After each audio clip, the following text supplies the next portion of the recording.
being here. Thank you for donating. Thank you for spending your evening here with us. It just really, really means a lot. So I'm going to introduce Mary now, and then she's going to say a few words, and I think she's happy to take questions and have a dialogue with us. So Mary is somebody I've known for 30 years. I've known her since we were in high school together at Beem Fundraiser. So I've known this person for a very long time, and I'm going to tell you what she was like back then. Wait a second. So Mary was loved by everybody that she's come across. Mary knew everybody at Beem Fog, and Beem Fog is an eclectic little place, back in 94. She knew everybody. She was loved by everybody. She is somebody who knows how to build bridges, who knows how to make people feel comfortable, and that's what she did back then with her warmth, with her humor. If you know Mary, you know she's always laughing. She's hilarious. Through her curiosity, through her empathy, and that is the kind of leader that Mary's going to be. That is why I think you guys are going to be so impressed with her and taken with her and fall in love with her, because Mary is somebody who leads by finding the humanity in other people. And she leads and she listens and she builds bridges, really leading with love and with respect and with curiosity. And it's that humility and that love and compassion that's gonna make her such a great leader, and it already has made her such a great leader and community builder, and community organizer and activist. I do think this is Mary's moment. I don't know anybody braver. I don't know anybody smarter. I don't know anybody who works as hard as she does. She is fearless, this person, and she has the brilliance to back it up. She has the experience to back it up. And so I believe fully in this person. And I think you guys will too. And I just want to give you a chance to hear from her why she's so special. So, Mary.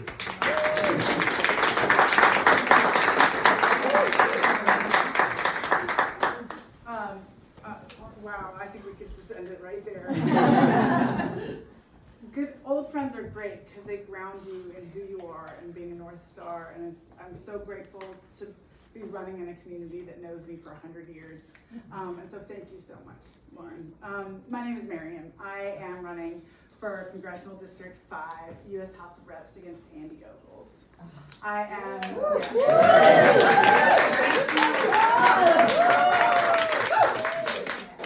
It's time. It's time. I am the daughter of 2 immigrant small business owners. I'm a native Tennessean, and I want to tell you a little bit about what values they raised me with, because it will be important for me as I serve as your congressperson in DC. They gave me 4 really important values. The first one was sacrifice, which is not a very popular, trendy value these days. But my father and my mother taught me that we sacrifice not just for our own individual benefit, not just for the benefit of our children, but for our broader family and our broader community as a whole.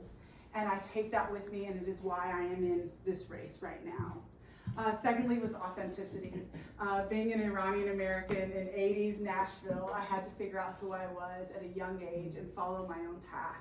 And they certainly nurtured and encouraged that. And that's something I want to bring to the campaign as much as politics allows. Third is hard work. There was not a night that I went to bed not seeing my mother working behind her desk. And finally, and the most important, is family.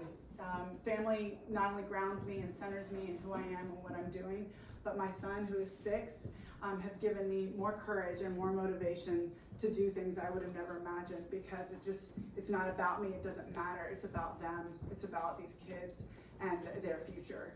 And so that motivates me to the ends of the earth. So I will take those 4 with me. You should know a little bit about me. I kind of forget to say some things about my career and life, so I'm going to tell you. I graduated from Beem Fog in '97. I wrote my college essay about bridging worlds.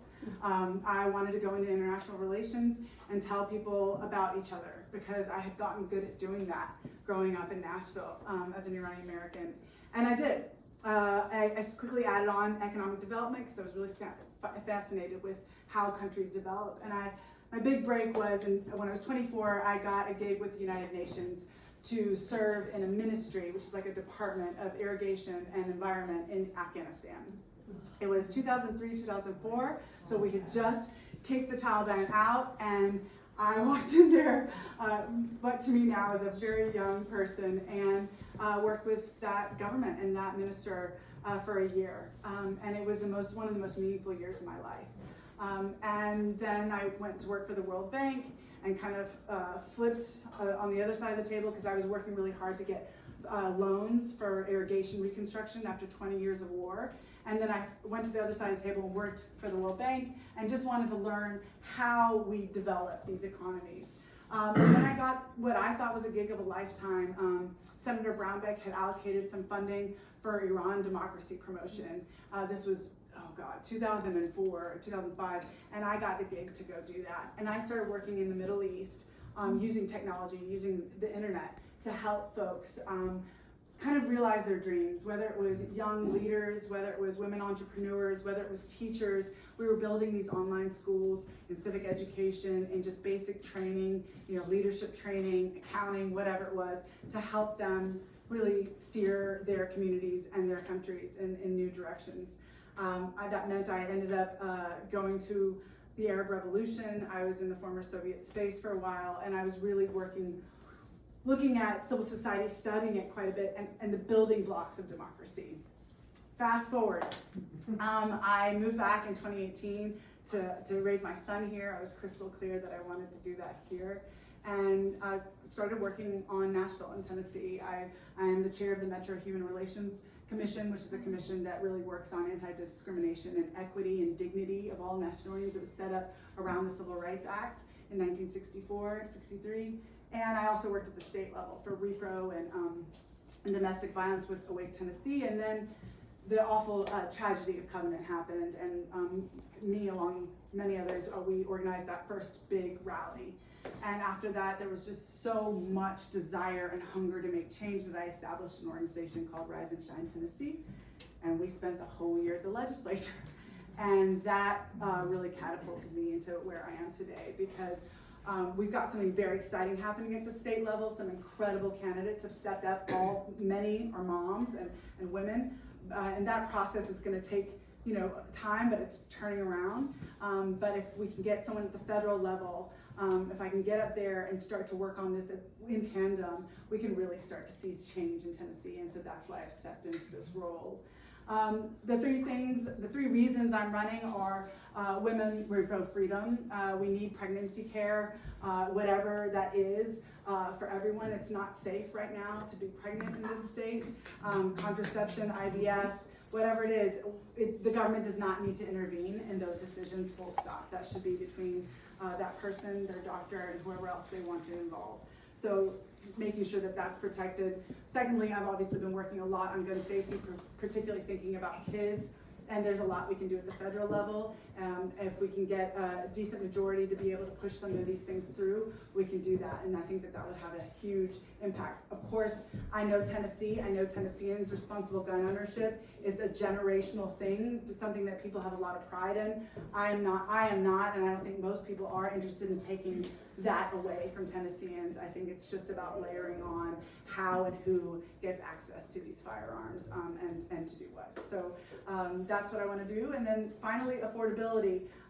It's still really hard to get by in this area in District 5. I'm a single mom, and I think on just a basic middle class salary, most people don't make enough to make it all work out, much less to have savings or to be able to do more for their children. So I think that there are things that can happen at the federal level that could really help that, while continuing to support the incredible growth that we've all benefited from. So those are my three whys. This is a powerful race. This is a powerful moment in Tennessee. I honestly ran because I put out some feelers about whether I should, and a lot of women got in touch with me, strangers, and said, please run.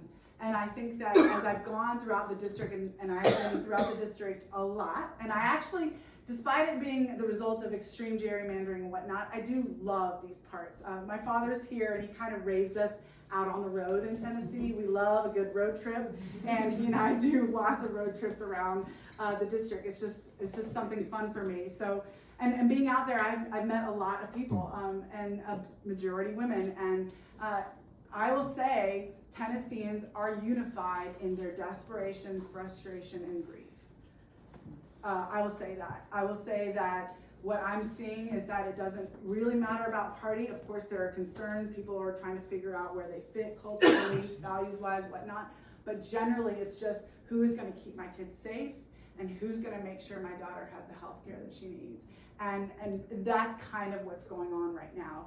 I don't know if we've been unified in that way in a long time, but we are now. And so I think that we actually can vote, and if we get out the vote, see some representation, some actual representation. I know most people know Andy Ogles.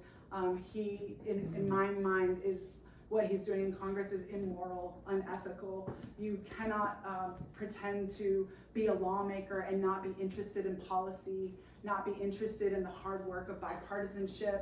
You cannot tout 100 bills and none of which you ever had any intention to ever pass or bring to the committee. That is not what Congress is. That is not what it was created for. It actually can make Tennessean lives better, and the lie that it can't is just false. And if we work hard enough and we work across that aisle, we can actually pass some pretty powerful things that can bring funds and support to our state that are needed. So I think that really taking the job seriously and honoring it and giving it the respect that it deserves is something that I would love to do. I will work very hard to figure out what is best for our district. We are a disparate group, lots of different people, lots of different communities, but I'm interested in actually representing that large group of people, and I believe that we can. And I'm willing to be criticized. I'm willing to hear that something was wrong. I'm willing to hear that maybe I got that wrong, and we get to try it again. But I actually love this work. I am curious. I am nerdy about it, and I would love a chance to try to figure it out. And I know it's imperfect, but we deserve, Tennesseans, Lord, Tennesseans deserve so much more. So many are suffering. So that's what I'm asking y'all. I'm asking y'all for your support. I'm asking you to tell your friends. If everyone can make sure 10 people vote. Now, I know there's a lot of moms in this room, and I know that women are very good at organizing their friends to go do stuff. So please just get 10 people to vote. That's the most important thing. Explain the ballot to them. Ballots are intimidating. The ballot box is intimidating. The whole thing is actually very scary for folks. So making sure where their polls are, making sure they know. We've got an exciting ballot this year, but it's full. So really making sure people know, and then checking in on them and making it fun. Have a donut party, have some watermelon, and walk people through the ballot. Whatever it takes. But we're 51st in the country on voting. That's insane. And I know why it's there. It's because people have thrown their hands up in the air. They've given up. But this is not the year to give up, and neither is any year. I think I vote 2 to 3 times a year in Nashville. I just assumed it. And I think we can encourage and remind everybody that our vote is still very important. We do have enough votes, even in the gerrymandering, to flip this into the right direction.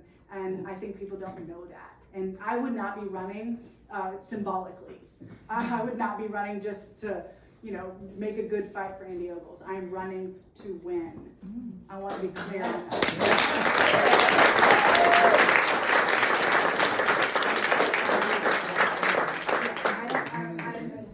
I've had a great career. I don't need to go make this into some sort of big step. I'm running to win, to bring change. I believe if we do this, it will be historical for Tennessee. It will change the fog of just